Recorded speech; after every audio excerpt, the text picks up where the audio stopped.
Hi, everybody. I'm your host, George Santos, and we're back with Talking GOP. This week, we're going to be hosting here two very special people. One, a candidate for Queensborough president in the special election, and two, a young Republican that's fighting to keep the Republican Party alive and growing and bringing people in. Let's not forget, not too long ago, in late 2019, the House chose to impeach a duly elected president for no crimes, just because their feelings were hurt. Let's remember, we need to waken the beast in the country and bring out people to realization that the Democrats are out for us and they want to take all of our liberties away. So let's get this show started. And sitting here with us now is Evan Ross from Empire State Conservatives. Evan, thank you for joining us today. Oh, thank you for having me. Oh, that's great. I love your t-shirt. Oh, thank you. I made it myself. Yeah, don't let fear take your freedom. That is our slogan. And is that a AR-15? That is, it self-identifies as a non-assault rifle, but yes, it is an AR. That's pretty insulting here in New York City. Well, New York City's been pretty insulting to our liberties. Yeah, so. yeah, I agree. Well, anyway, Evan, I really like the shirt. Does that come in a triple XL? I can make it for you. We'll talk about that later. But Evan, tell us a little bit about the Empire State Conservatives. How did it come about?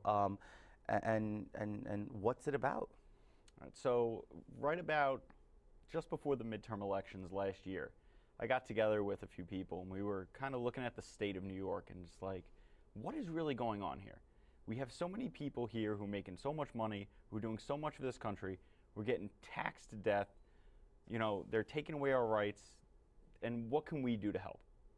And we're like, if we're thinking this way, there has to be other people. And that's kind of where we came up with the idea to start a podcast, start a Facebook group, and kind of let people know, like, hey, there are people out there who think the way that you think. Because what we've heard for years is there are no Republicans in New York. There are no conservatives in New York. It's a blue state, it's a blue state, it's a blue state. And it's not true. Up until the last midterm elections, the state was mostly red.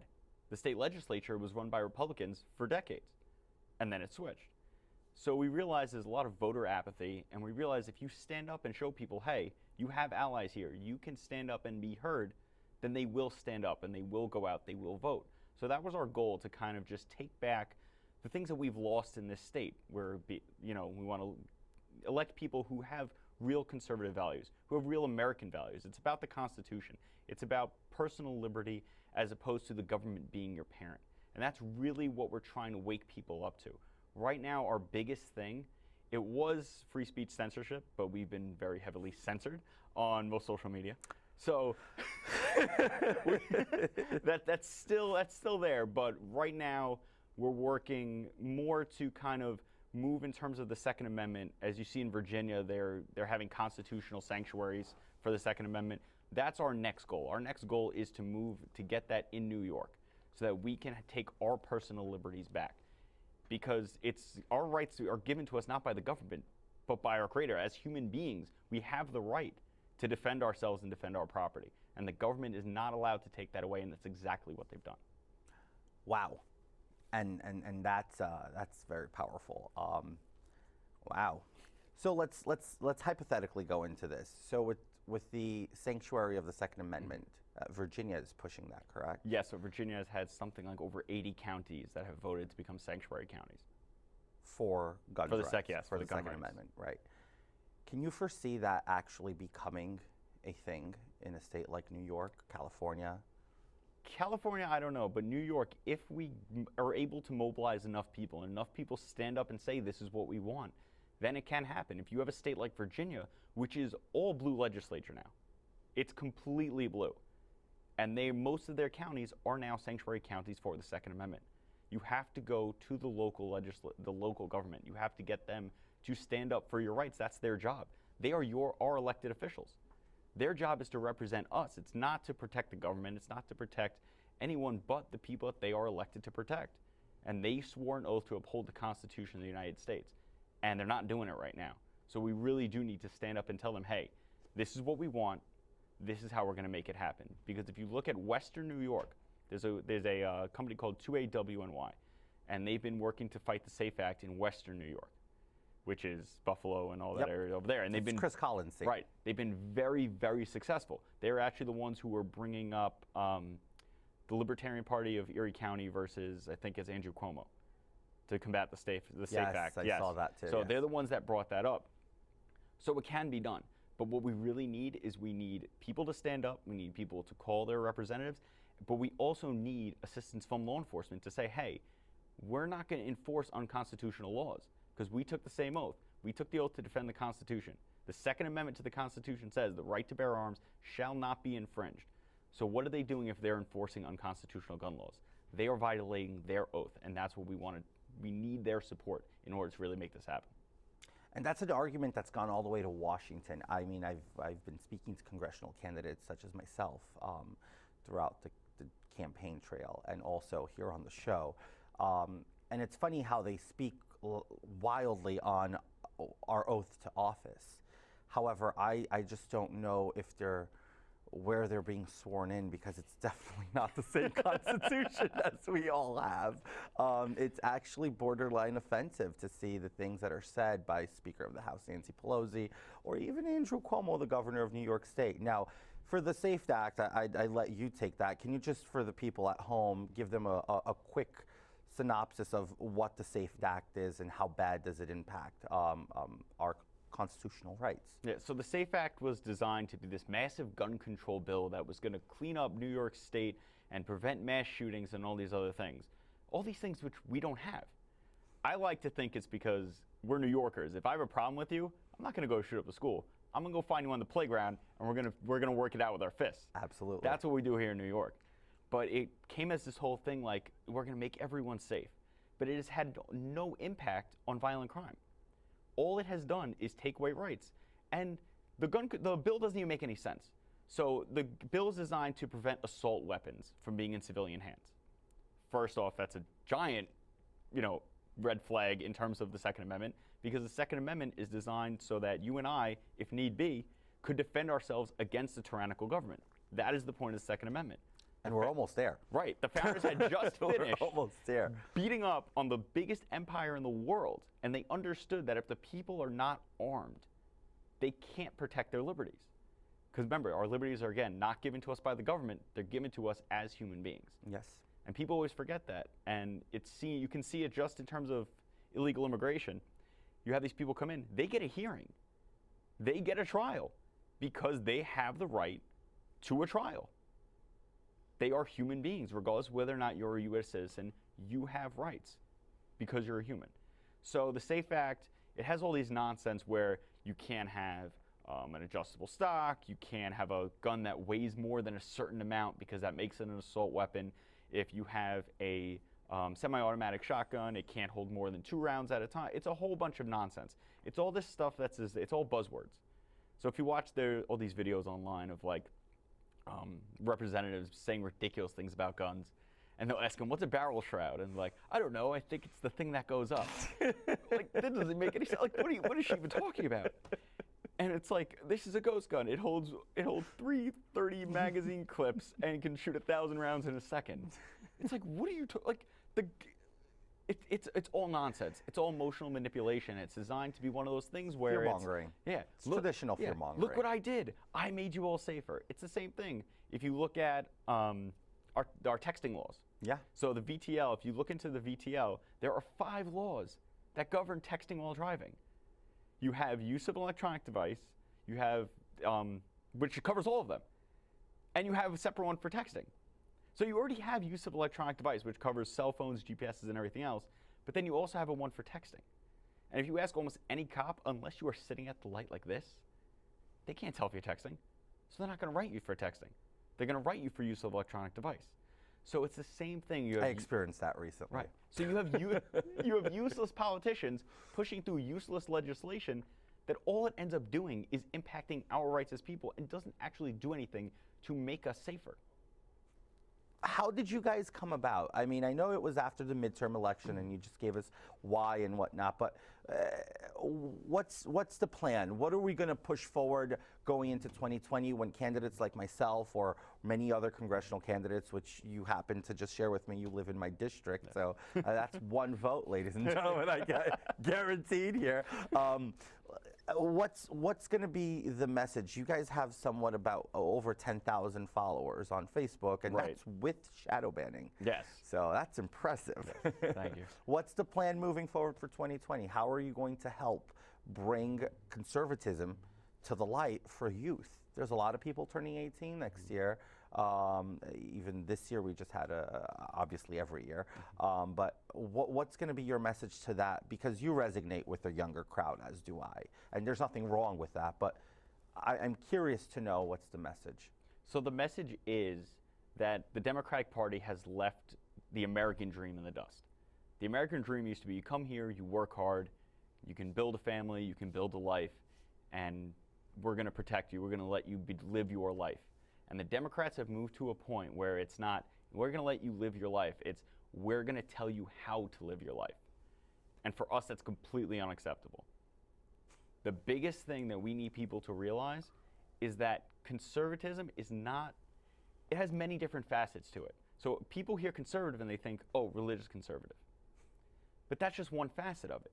The main point of conservatism is preserving the Constitution and preserving our rights, something that we've not done a great job of. But we are stepping up now and we are fighting back. But that's what happens, is you get lazy and then they step on your rights and you have to rise up. We have to do a little, thing. And then we get some of our rights back and then they try to take them again and we come back. But the main thing is, we are here if you go out and you do vote for true conservative candidates, not people who are pretending to be Republicans just so they can be elected, people who really have your best interest as an American at heart. If you go out and you vote for those people, they will work for you. Well, absolutely, right? To add to what you said, I'm always thinking that we're always losing a right on a daily basis. I watched a lecture by Chris Ann Hall. She's a constitutionalist, and she can tear it down to the atom and explain it to you like you're a 2-year-old, and believe it or not, sometimes I need that kind of explanation, especially the Constitution, which I personally find to be a very elaborate and quite obsessively formal language that was used to write it. And I have a college education. And sometimes I look at it and I'm trying to interpret it the best way possible. But if you're not in that mindset, you have to have guidance. And I used her guidance and her point of view. I picked up her book, and it's helped a lot for me to gain clarity. At 30 years old, I'm humbled to say that now I know the Constitution a lot better than I did growing up and going to school and having a history teacher teach it to me. And it was taught over her perspective. Now I have my own genuine perspective of what certain things in the Constitution means. And I think it's up to guys like us, because younger people will still resonate to us when we're in our 30s, late 20s, but the moment we hit 40s, they just don't talk to us anymore. I mean, look at what some younger folks call people in their 50s, call them boomers, as if that was an offensive term. It's bad enough that we're millennials. I mean, come on, we got a better reputation already. To see people saying boomer, I don't understand what makes them think that that's offensive. I find it offensive that they're using it as an offensive term, but it's really not. I mean, we have friends in common that one of them particularly says, yeah, you're right, that's a fact. I mean, congratulations. Keep throwing facts at me and I have no problem with you. It's like when one of the kids at the school I work at, he goes, you're white. I go, yes, I am. Congratulations, you can see. You can see. It's not offensive. And you are not colorblind. Good, I just diagnosed you. So yeah, and going into 2020, we're gonna see a lot of this race card being played. So God forbid you run for office. I mean, I'll put it this way. I'm running for office, and I've been labeled white, and that I am in line with the white hate group. And I said, wow, I come from a very mixed biracial background, and to be labeled white is something that I was not expecting. And who cares if I were white, right? It's become so asinine, the way that the race card is being used. 2020 is going to be probably the biggest year in the history of U.S. politics. The Democrats are trying very hard to push forward, and it's not all Democrats. I want to take that statement back. The progressive socialist Democrats, because that is very different than your common right of center or left of center or center Democrats like Tulsi Gabbard. Right. You know, although I wish, being the only presidential hopeful that had a vote on impeachment, I wish she would have been more clear instead of abstaining and voting present and said nay. I know she doesn't agree. She believes the president should be censored, not impeached. And I thank her in a sense, but don't be fooled, people, that she's our friend. If you look into her legislative proposal, it is the furthest thing from conservative. Yeah, I made the mistake of calling her a moderate, and I had to clarify that it was compared to the lunatics that she's on the stage with. She's a moderate. Oh yeah. But she's a socialized medicine person. She has all this other stuff. She's no friend to the conservative American. If anything, only in the fact that she's pro-military. But that's a given. She's in the military. Yeah, she's a weekend warrior. Not to diminish that, but not to diminish but that. It does give you a different perspective. And I talk with my co-host on the show about this, is that you don't see everything else that people serving are seeing. You're still living that civilian life, and you're kind of going in and you're doing your thing, which is helpful, but you're living that civilian life. So you're not going to the VA, for health care, because you don't have to. You're going to your regular doctor. So when you vote for socialized medicine, because your job provides that. So you're not going to the VA. You're not seeing what government-run health care is. And it's the worst health care in the country, given to the people who should be getting the best health care in the country. And that's my argument always when I talk on veteran affairs, right? If you, I'm going to plug my website here, DeVolderSantosForCongress.com, and you look at my veteran section there, it is very comprehensive. I think that the VA system is an absolute disgrace to the people of this country. Actually, the people who are right now putting their lives on the line so we could be here, having this little conversation, very safe in our very safe studio.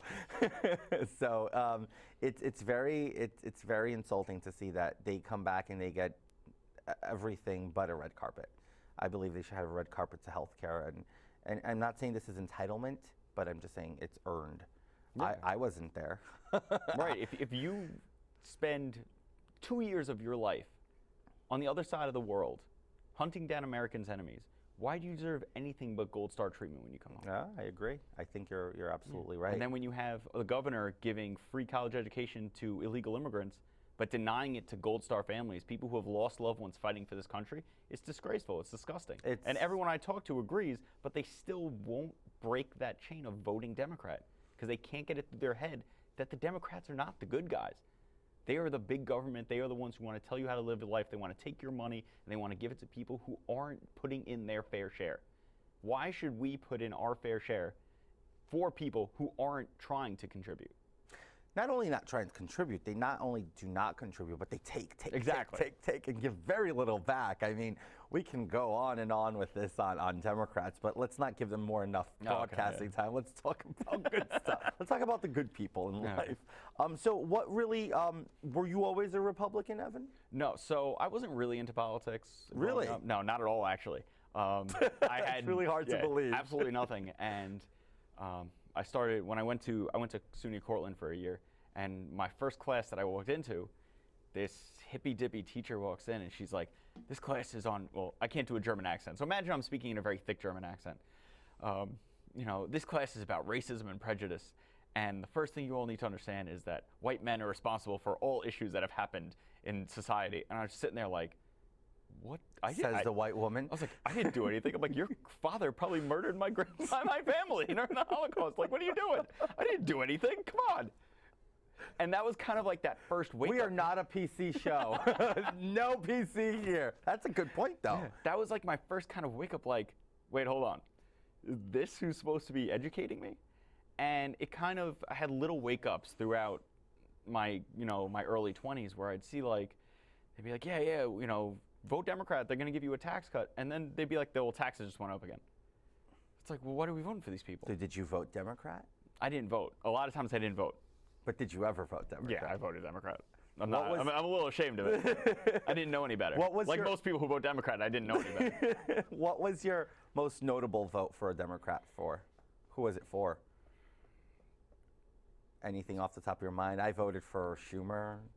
I probably ended up voting for Schumer. I don't think I voted in a presidential election until 2016. Really? Yeah. So that was the first time you voted for president? Because it was New York, and I believe the lies too. I believe the lies that it didn't matter about my vote because the Democrats going to win the state anyway. It's interesting. Although President Reagan won it. That's true. And President Bush Sr. came very close to winning it. He lost it by 1%. And if we had an electoral college in this state, President Trump would have won it. Yep, pretty much. But you get what you get. Yeah, you get what you get. New York State's a mess. Yeah. But I see that narrative you just said. The white man's responsible for everything. Little quick snippet here, not trying to claim Jewish heritage or anything, but my family is actually, my mother's father was Ukrainian. And I'm sorry, my mother's grandfather was Ukrainian, had his kids in Ukraine. My grandfather grew up Jewish. My grandfather, during the Soviet issues, escaped to Belgium, and then that was a good move. It was a great move.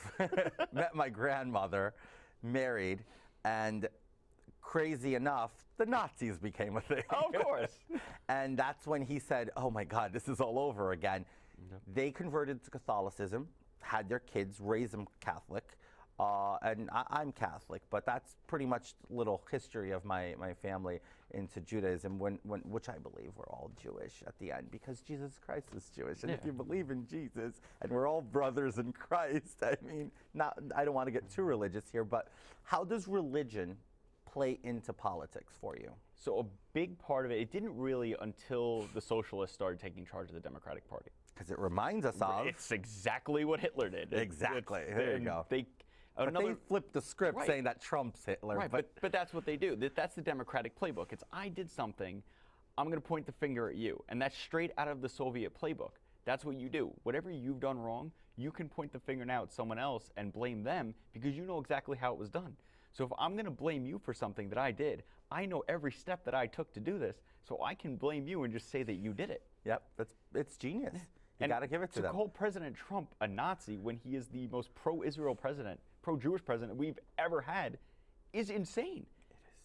And to just label someone Hitler because you don't like them with zero evidence is nuts. To someone who's a capitalist. They impeached him with zero evidence. Well, they didn't charge him with a crime. Ruth Bader Ginsburg said it was a complete, quote, BS. She's still alive? Well, she's giving statements out. She gave a statement out around mid-December on this, and it was along the lines of the impeachment was a sham. It was politically motivated, and had this hit my courtroom, I would have tossed it in the garbage, and I would have ripped the prosecutors. You know what? Yeah. You can finish that sentence in your mind. And she said, this is a sham. This is BS. I don't like him.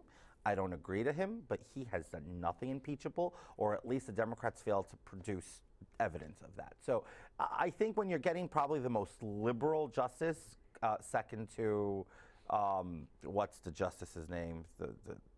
Sotomayor. Sotomayor. Well, she's second to Sotomayor on liberalism. To say something like that speaks volumes. I don't blame Nancy Pelosi for withholding, as long as she's withholding the articles being sent to the Senate for a fair trial. I mean, to be fair, Pelosi probably misplaced them. She's been a little Aren't they all misplacing everything, like their brain? Speaker Pelosi, can you please send the articles? Yeah, I'm holding them for a while. Where are they? Someone find the articles of impeachment. We have to send them over. No, we're holding them. Don't worry, we have a strategy. That's the original copy. I didn't make copies. I forgot. Well, speaking on 2020. Yes. Let's do a few predictions here. Any races that you can definitely call that are going to flip red, and any races that you say, you know, I'd love to see it, but it's not going to happen. I mean, honestly, I'd love to see any state legislator in New York, the state assembly we need to take back. I think it's easier to take the Senate in New York, though. It really is. So taking back the state Senate is probably our best bet. and you see people more motivated on presidential election years. And if you look at the track record. yeah, the track history. record of off years. So if you look at the Obama lost seats during his midterms, Clinton lost seats. All presidents lose seats during the midterms. Obama lost the House and the Senate. Yeah, it's a whole he lost a different lot. story. But and it kept it that way too for the remainder of his entire 6 years in office. I mean, it's probably best for the country. It was that best. happened. Oh, thank God it was. No, we had that the other day. My co-host was like, Barack Obama, who was the 44th president. I'm like, yes, that is a fact. He was the 44th president of the United States. Yes. Let's leave it at that. We don't need to bring him back up. But if we have a better chance of taking back the state Senate, taking back the state government, that is probably our best bet. But what we really need to do, in terms of New York, that's really what we should be focused on. We've seen Nassau County, a few towns are flipping, so we are moving in that direction. People are getting motivated because the presidential election's coming out. Everyone remembers, oh yeah, I can vote. Let me go do that. I would love to see us get the House back. I think it's very much attainable. But the biggest thing I would love to see is AOC gone. So I never have to see that woman's face ever again. And I don't blame you. I'm right there with you. But we're running up on time. As usual, TV time is when conversation's good. It really runs. But we'll have you back on again. And I'd like to thank you and congratulate you for all the work you're doing. It's not easy to be shadow banned and still have that much following. Oh, so God, it's terrible. Yeah. We'll have something get 1,000 likes, and then the next thing reaches 50 people. Yeah, it's crazy. Come on. It's like, at least be sneaky about it. Like, Pretty much. But thank you very much for joining us, Thank you Evan. for It was a having me. pleasure. Everybody at home, it's something very interesting to have young guys like this doing this. But coming up next, we're going to be interviewing John Cummings, running for AOC seat in New York's 14th district. I'll be right back with you guys. And now with us, William Kregler, running for borough president of Queens County here in New York City. Bill, thank you so much for joining us Hey, today. thank you for having me. I appreciate it. Thank you.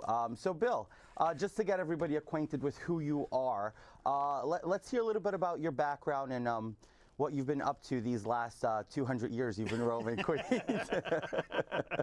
Well, for those who don't know me, my name is William Kregler. I'm running for Queens Borough President. I'm a lifelong New Yorker. I reside here in Woodside, Queens with my wife and my kids. I'm a retired New York City fire marshal, former firefighter and police officer. I did some time doing that also. I'm active in the community. I get involved with the issues there, trying to protect the community. Because I live in a great community of Woodside, Sunnyside, Long Island City area. It's a great place to live for the blue-collar people like myself. Blue collar, that's actually funny. Granted, I have a lot of blue and a pink collar on today. So you say blue collar. I beg to differ, given that the area has become almost unaffordable for the common person, especially that's, the closer to the city, and you're very close to, Yes. to Manhattan. So how do you feel about that very large change from blue collar to up and coming gentrified or even hipstery more feel that really drives up costs for the living? It is very difficult to live in New York City. Queens is no exception to that. I like to think I've been blessed with that blue-collar neighborhood. I think we have millionaires in the neighborhood, but I think it's mostly on paper. I think we got a good working-class people. Everybody works very hard just to make a living, just so they can stay in Queens. Somehow, we need to develop better housing for the working class. Things like Mitchell-Lama, where they base it on your salary, which would help you because then it's based on your salary and not on how much you can put down on a house. There's been overdevelopment in the neighborhood, pushing people out, the old neighborhoods. The mom and pop stores, they're gone. It's sad. Queens Boulevard has become a canyon where you go from one end to the other without stopping because of the overdevelopment. There's no place to park. There's no place to shop anymore. There's no mom and pop stores. It's all box stores, I call them, and it's sad. Well, I happen to know where you live, and I went to school not too far away from where you went, and I can say it's changed a lot. The very corners there, all you see are these overdeveloped, quite frankly, ugly. I call them warehousing of human beings. Yeah. They're not homes. They build right up to the sidewalk with no support as far as parking, healthcare, stores, mom and pop stores, grocery stores, which is disappearing left and right. It's sad. We're just warehousing too many people. I'd rather work on making jobs for people so people can make a living wage to pay for their residential homes. The idea of buying a single family home anymore in anywhere in the city, particularly Queens too, is far reaching unless you hit the lottery. And that's a sad part. And that's from the overdevelopment, unchecked overdevelopment by our politicians just to make more money for the developers who contribute to their campaigns. Yeah, no, I agree. I couldn't agree more. So tell me a little bit more. I know this is your second rodeo with running. Yes. What is it this time that said, I'm doing this again? Because we have outgoing Borough President Melinda. She just won her DA race. Yes. And we all know how that was very, that was a coronation of some sort. So what's your take on why are you running this time? What's different? Well, it's almost not different. It's the same issues, but they just got worse. You know, we still have the homelessness. We still have the shelters. We still have the uptick in violent crime. We have the closing of Rikers now, the building of prisons in our neighborhood, the overdevelopment that we just mentioned. And things are just getting worse. And they're taxing us left and right. The speed cameras, which I call them tax cameras, I knew for a fact that it was not going to stay at the school level during school hours. They put 700 of them throughout our city just to make money off the working class trying to get by. You know, it's more of a revenue producer than a safety issue. Why am I running again? Because you know what? Somebody's got to step up. And I want to give the people a choice. If you want things to get better, then I'm stepping up to give you that opportunity. Put me in and let me take care of this. That's all I ask of. I think I can get the badly needed infrastructure money from Washington. Because simple fact is, there's not one politician in the city of New York that can go down to Washington, D.C. to ask for money. But I can. I've supported the president on his campaign. I'm going to use that to the advantage of my neighbors in Queens to get badly needed infrastructure money for our bridges, our tunnels, our buses, our trains, our airports, rail system that can move from the airport right into Manhattan instead of clogging our arteries of motor vehicles and stuff like that. That's a great point that you bring infrastructure and roadways. The BQE is notoriously the worst road. I mean, I avoid it like the plague, and quite frankly, I care nothing for it. Why has it been so many years without a resolve? I mean, Cuomo came down, cut a ribbon for the new Kosciuszko Bridge going into Brooklyn. They doubled it, but that's a resolve that just widened the bridge, but the roads are still the same narrow, very underdeveloped road. How can we better the hurt on the BQE, which is vital for Queens commuters? One of the things I learned about the Kosciuszko Bridge, they thought it would relieve traffic. No, it drew more in, creating the problem, but in a bigger scale. What we have to do is, like I said, what's unique about Queens, or I should say about the situation we're in now, we got Andy Cuomo as our governor, who's big on infrastructure. We got Donald Trump, President of the United States, who's big on infrastructure. And what's good about the two of these gentlemen, they're both Queens homeboys. I'm going to use that to my advantage to have these guys pull for their neighborhood, to bring the neighborhood up, to show that we can fix these problems, to have a great rail system where it's convenient to step from the airport right into Manhattan instead of taking the bridges. Roadways, more rail service. We do have rail lines in this city that we don't utilize. We can go out to the Rockaways with the old Long Island Railroad system. Let's build that up. Let's make the Rockaways with a beeline from the Rockaways right into Manhattan for all I care, a special train and all that. Because those people, they're diehards. Hurricane Sandy should have wiped them off the face of the earth, but they rebuild. And they rebuild great, mind you. They're resilient. They're hardcore. No, and they deserve a direct line from the Rockaways right into the city. At least one train in the morning, one train in the afternoon. That would be great for them. I believe that the Rockaways need to be considered more, given that they're very far out, and I have this almost sense of, in some way, of disdain that the city has developed for they're isolated, right? They have the A.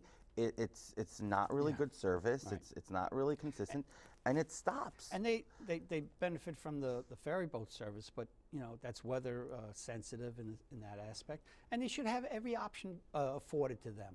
They should. They're hardworking, tax-paying people, and that peninsula of Rockaway, from the far Rockaway out to all the way to Breezy Point, it's like a forgotten part of New York. And it's got to change. Those people stood there and they rebuilt, and I like those people. They're Good. hardcore working class people, and we should benefit. And we have the resources. We have the land for the train. The tracks are there. Let's rebuild. Yeah, Why not I rebuild? agree. I agree. Let's refurbish and Yes. rebuild.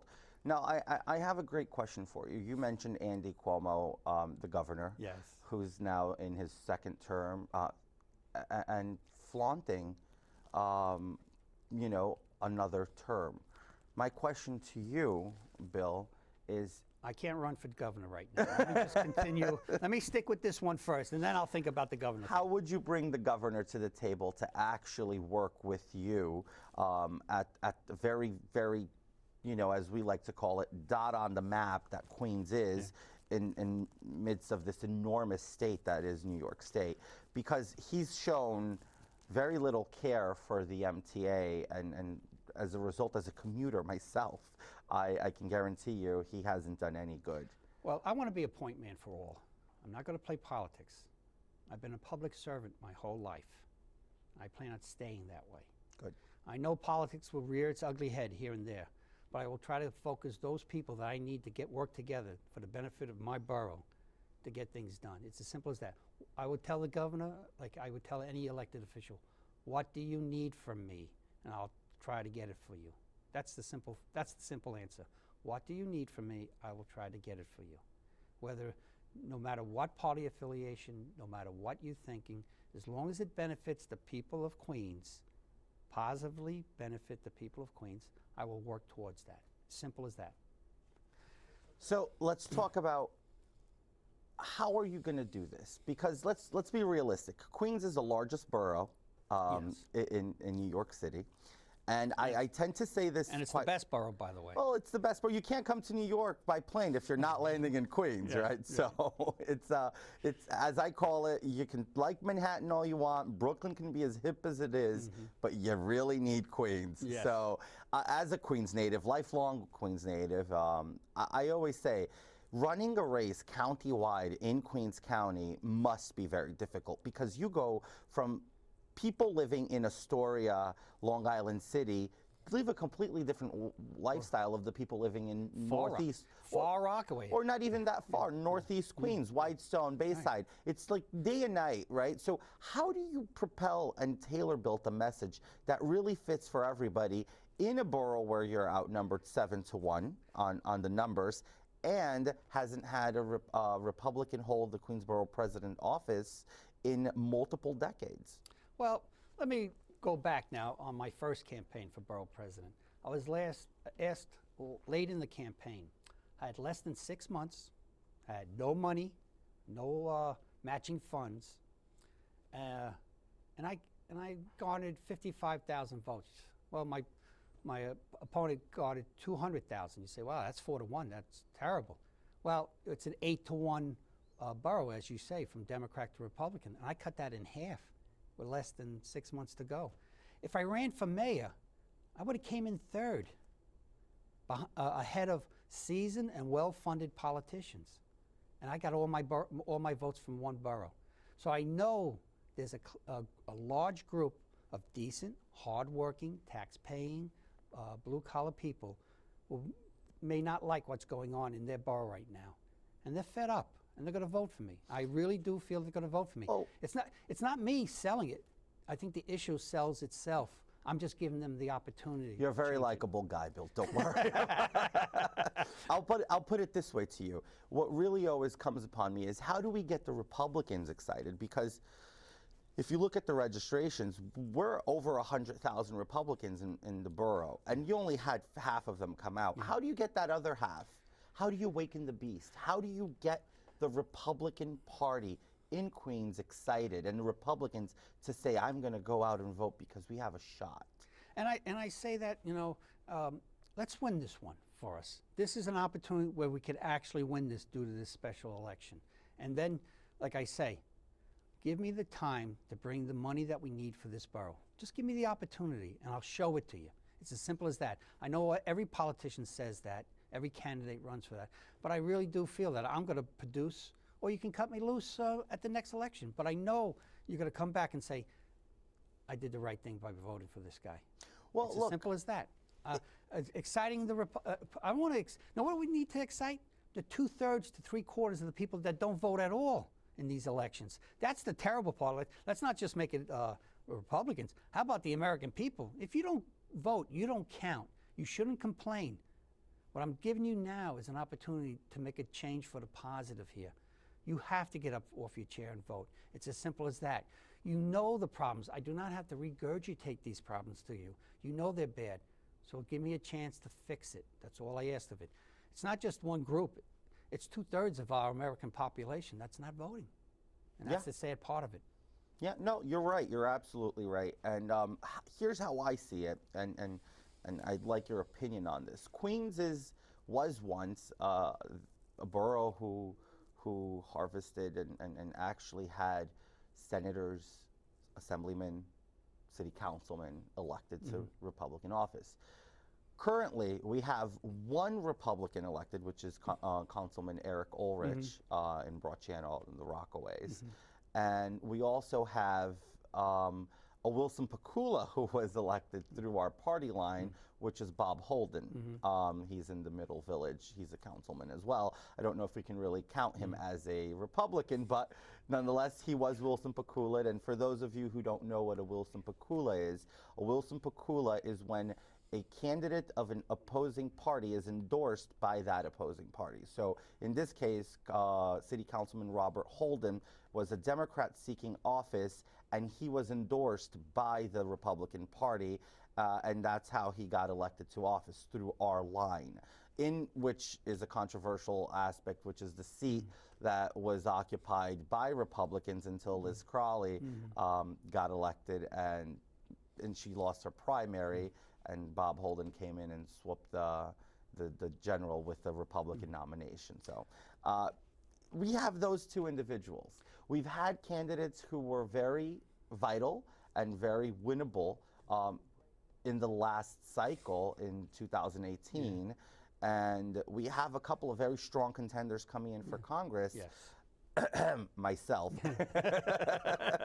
I like to think, I would love to see Borough President William Kregler. So I have a few things I want to throw at you. Let's talk numbers about this office. Yes. Okay.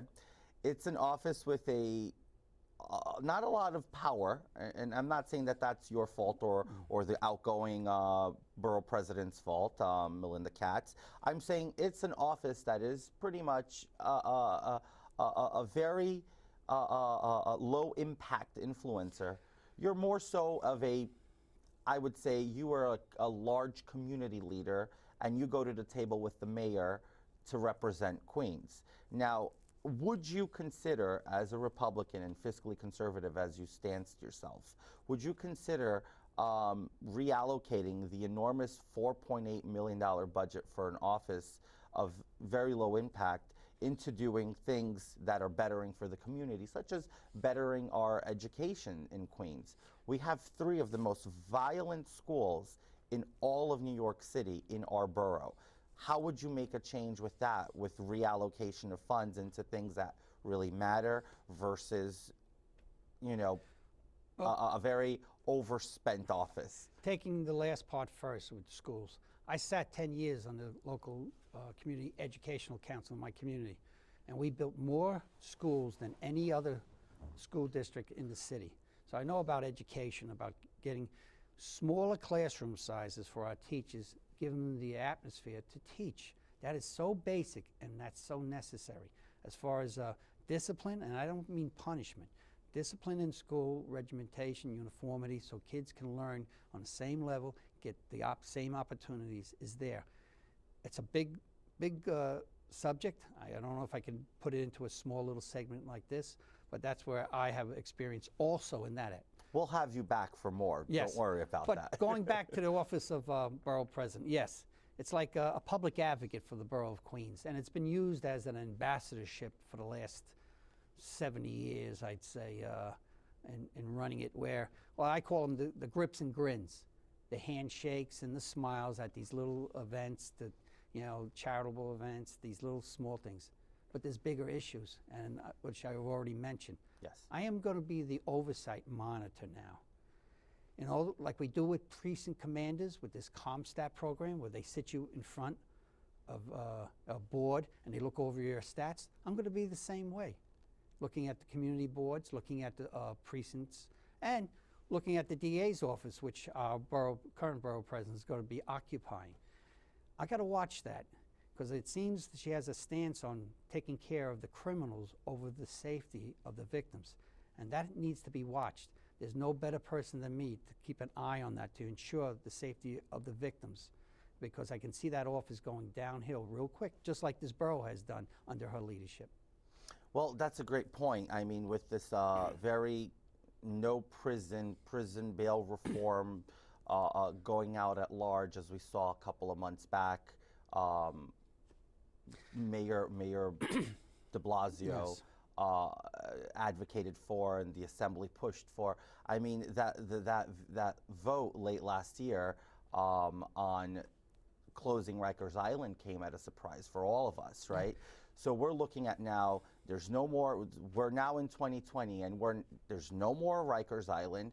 We're going back to the old model. We're going backwards, right? Where now we're talking, oh, okay, neighborhood jails. Isn't that the reason we built Rikers, to remove neighborhood jails? right. Why is it that now, all of a sudden, that's the opposite is the best way to go? Well, it's not the best way to go. The reason why it's being done is because Bill de Blasio has the opportunity of spending $4.5 billion of excess money in our coffers that was left to him by the previous mayor, Michael Bloomberg. Who was a great administrator. Right. And Mayor de Blasio is spending it like a drunk sailor on liberty on these programs. $500 million on mental health, which produced nothing. Shelters, multi-million-dollar industry right now, where hotels are being built, homeless hotels, and they will be turning into shelters after the end of their contracts. And there's where your shelters are. It's an industry where these people who built them contribute to their campaigns and all that. It was the worst thing in the world to put somebody like a Bill de Blasio in the city as mayor with $4.5 billion in the coffers. He's spending it wildly. God help us if there's nothing left by the time he gets done. And the damage has already been done to the city. De Blasio inherited a pretty good New York City. Yeah, a great city. From Rudy Giuliani in the early 90s cleaning up the city, dealing with 9/11, right. to then Michael Bloomberg coming on board and filling the city coffers, as you mentioned, which is true. Bloomberg is a billionaire for a reason. He's a great administrator. He's a great money guy, and he knows what he's doing. We all saw him very late in the game in the fourth quarter last year jump into the presidential race. Yes. And you know, he's an independent, and Yeah. I personally don't know if it's going to go any far. But it's keeping it local. De Blasio is a very hazard to our city. He's an absolute nightmare as a hazard. I think going across all party lines, no matter who you are in this city, I think we all can agree on that.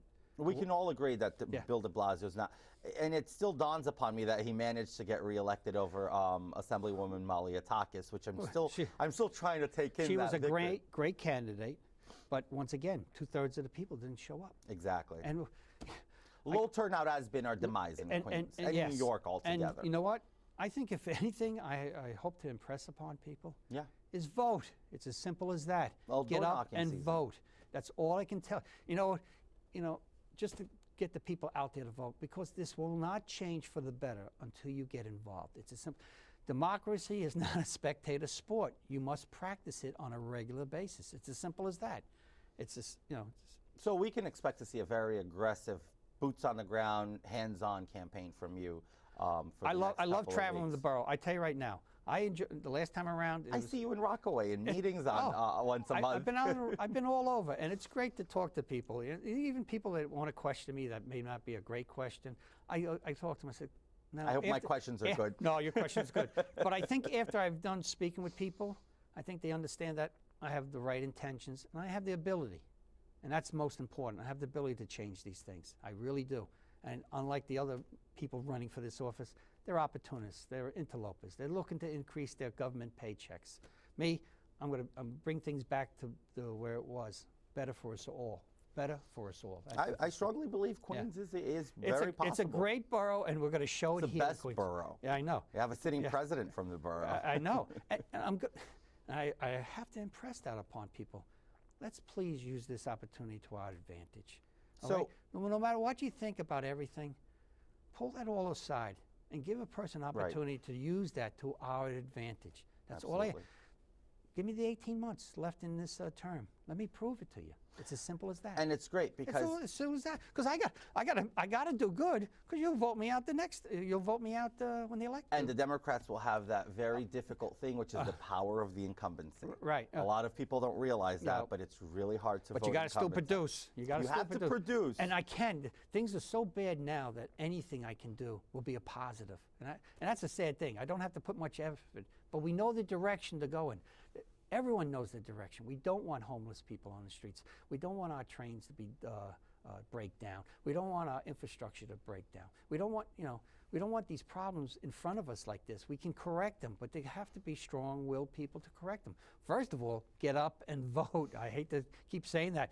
I can't do anything unless you vote. I don't need a dime from anybody as long as I have your vote. I always tell people, you can give me $1,000 or give me 1,000 votes. And people say, how can I give you 1,000 votes? You have a computer, don't you? You have the internet, don't you? You don't know how to type up an email, please vote for Bill Kregler? There's the votes. I send it out, it's junk mail. You send it out, it's an endorsement. It's as simple as that. I used that at the last campaign I did, and it worked wonders. I just didn't have the time, money to really get myself out there. It was late in the game. Not anymore this time. No. And the issues got even worse. You've been preparing since Melinda said she was running for DA. Well, I saw her running it. We all knew she would win, which was a grant. You know what? I was pulling for Greg Lasak. He well experienced, well knowledge man. And Melinda hasn't spent a day in a courtroom. Hasn't even turned a door to a doorknob to a criminal courthouse. That's true. And she's the DA. We can count on you being a very good watchdog. I'll watch over her. And it's not a threat. It's not a threat. I think any person in political office, in public office, wants to do right, and I want to do right. So there's nothing wrong. Well, there is a difference between what's right for you and what's actually right. And we'll work on that. And that's my fear, that what's actually right isn't what she thinks is right. Well, put it this way: I think we can work together. And like I said, I'm not trying to knock heads off his shoulders. I'm trying to work hand in hand with people. It's as simple as that. It's impressive. Yeah, and that's all I want to do. I will work with you. I don't care what party you're from. I don't care where you're from. Based on anything. I'm here to work with you. What do you need to get this accomplished? That's what I'll tell my other elected officials. And can we work together on this? Well, hey, it's nice to have success because everybody can take a piece of that, right? Yeah. Right. Phenomenal. So let's do it. Let's do it for Queens. Let's prove it in Queens, and let's do it for the rest of the city. Because I love New York. New York is the greatest city on the face of the earth, and we can get back to where we were with the greatness that we had. And the reason why this city got so good is because of the people. It's not because of elected officials. It's the people. After 9/11, which I consider 9/11 the worst day of my life and the best day of my career. I've never worked with such professional, efficient, hardworking people in all aspects of life. Whether they had a patch on their arm or not, it didn't matter. It was amazing that time where I could ask something of a perfect stranger and it was given to me immediately. No questions asked. I could ask for a crane to be pulled in. I can ask for equipment. I can ask for records. It's amazing how people who work together, what they can do. It was like being in war, and we had a mission. Were you a first responder to 9/11, Bill? And in 1993, when the first bombing. So you responded both times to the garage bombing and to the airplanes that actually bought the tower. Matter of fact, on that day, on 9/11, I made the first arrest down there. Some poor photographer made the mistake of going into a fire truck and putting on fireman's gear and going around taking pictures. To his misfortune, there was another group of firemen from that fire company that came in and saw the uniform and believed one of their people survived And when they turned them around, that was not the case. I pretty much saved his life that day and by arresting him. But that was the one day that it was strange. Everything was going on. Wow. But I was amazed by the people I worked with, the construction workers, the people from all over the country coming in. It was amazing. Restaurant people. I had a gentleman on Canal Street just open up his restaurant. No money, coming in and feeding people. People reading poetry, playing a guitar, and just to give us something different. The celebrities that came down just to break up the day of what we did. It was, like I said, it was the worst time in my life, best part of my career, because it was great people. And we still have those great people. We just got to get a focus on a mission. Let's improve Queens the same way we improve the city. Let's do that back. It'll be fun. It'll be fun. And we'll enjoy it, and we'll get back into, like you say, we'll get more involvement in politics from people who have deserted us for some reason. Maybe we can get them back on board. That'd be the best thing for all elections. We get 90% of the people voting. You know what? If I did that, got 90% of the people voting for this special election, did I not accomplish something? Right? Oh, you did. But I'd like to win too, please. Let me add that in. I like to win. I like to be on top of that 90. All right. All right. So I just want to thank you very, thank very you for having much. me. It was quite enjoyable. This is very, very informative to know. I mean, I've known you now for a little bit, and I'm getting to know you a little bit more. But I just want to make sure that everybody remembers that. Bill, when is your election? It's a special election. It'll be in February. They haven't decided the date yet. Or they might change it, depending on what the situation is. Once she gets sworn in as the DA, then they'll make it. So there's no date for the special election as of yet? Not as yet, Yep. that So I know of. William Kregler will be running for borough president here in Queens. And come out to vote. That's the simple thing. Please come out to vote. Make that Tuesday and whenever it is, come out and vote, please. It's absolutely. Well, we'll find out the day. Bill will be here with us again. I'd like to thank everybody for tuning in for another great show. Bill, thank you very much for being here with us. It was a pleasure, and I look forward to seeing you more times. And let's hope for that win here in Queens and a Republican takeover for the borough of Queens. It's the President's Borough. See you guys next time. Thank you very much for tuning in.